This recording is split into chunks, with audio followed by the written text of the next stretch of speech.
और सारा? नूर, आप थोड़ी देर के लिए आ सकते हैं? खैरियत? मैं नॉर्मल हालात में कभी कहती हूँ आपसे आने के लिए। देखो सारा, अब बात ये है कि अभी अभी एक मीटिंग खत्म हुई है। मैं कुछ देर आराम करने के लिए घर आया हूँ। रात 10 बजे फिर मीटिंग है, पता नहीं कब खत्म होगी।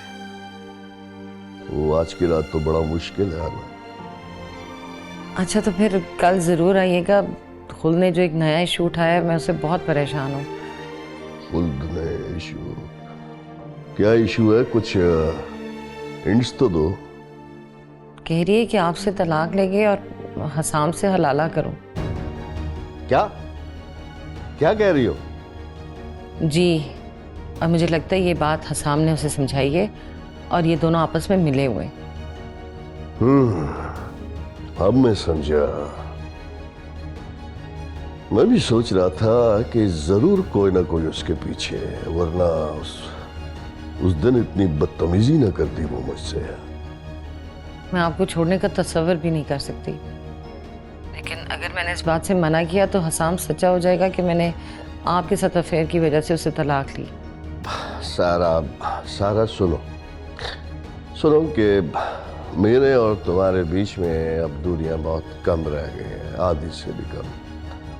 क्योंकि जैन का रिश्ता तय हो रहा है। समझो कि तय हो ही चुका है। जैन की शादी के बाद हम दोनों इकट्ठे रहेंगे। आमीन। मगर कहाँ?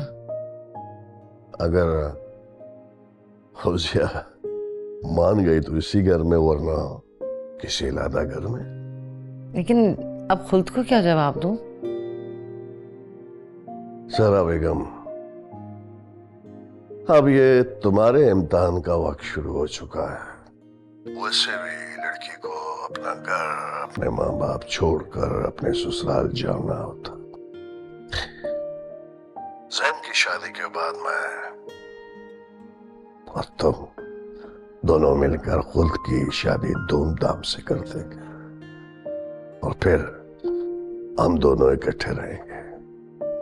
आपने हमेशा मेरे मसाइल चुटकी बजा के हल कर दिए और इस दफा भी इतना बड़ा बोझ सर से उतारने का बहुत शुक्रिया।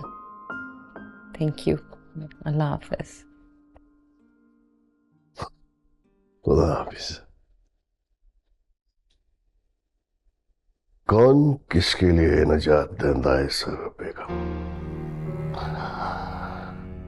ये तो वक्त वक्त की बात है।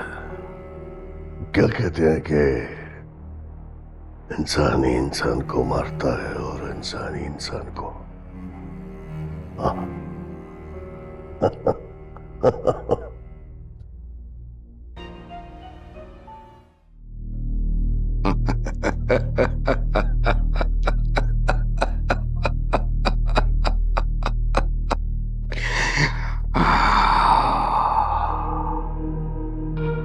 चले आओ,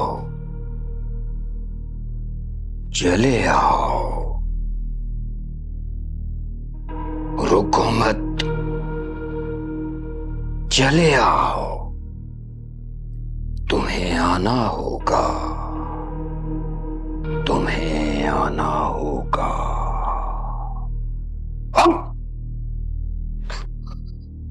आ जाओ, आ जाओ,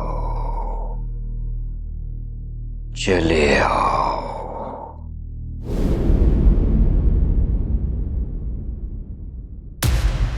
शिकीना मोरेना, शिकीना मोरेना, शिकीना मोरेना शिपा, मोरेनाती, मोरेनातिया।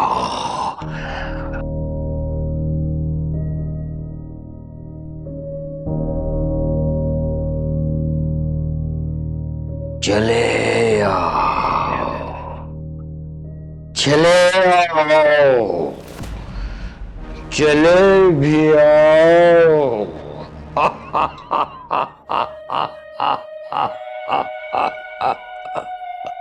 आ जाओ, चले आओ।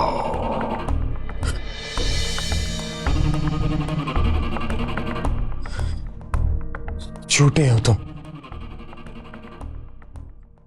ढोंगी हो तुम। तुम चाहती हो कि मैं तुम्हारे घर आऊं? नहीं, मैं तुम्हारे घर नहीं आऊंगा। मैं कभी तुम्हारे घर नहीं आऊंगा, कभी नहीं।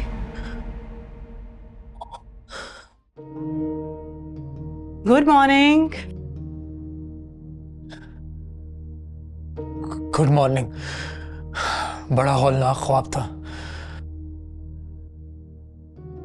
मुझे लग रहा है कि तुम्हारी तबीयत वाकई ठीक नहीं है। और तुम इतनी सुबह सुबह कहाँ तैयार होकर जा रही हो? देखो, अभी तैयार होना शुरू करूंगी तो 12 बजे तक रेडी होंगी ना।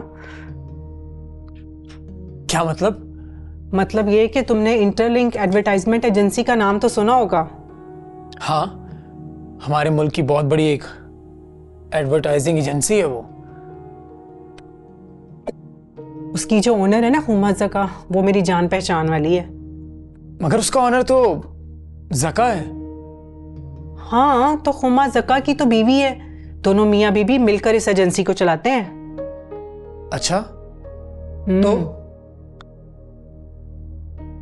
तो क्या, तुम्हें मैं उनसे मिलवाऊंगी और मुझे डेफिनेटली यकीन है कि वो तुम्हें अपनी कमर्शियल में अच्छा काम देंगे।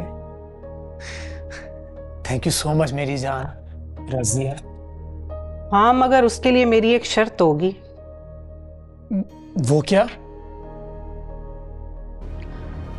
मैं तुम्हें हुमा जका से तब मिलवाऊंगी जब तुम बाल को मिलने मेरे साथ उसके घर जाओगे।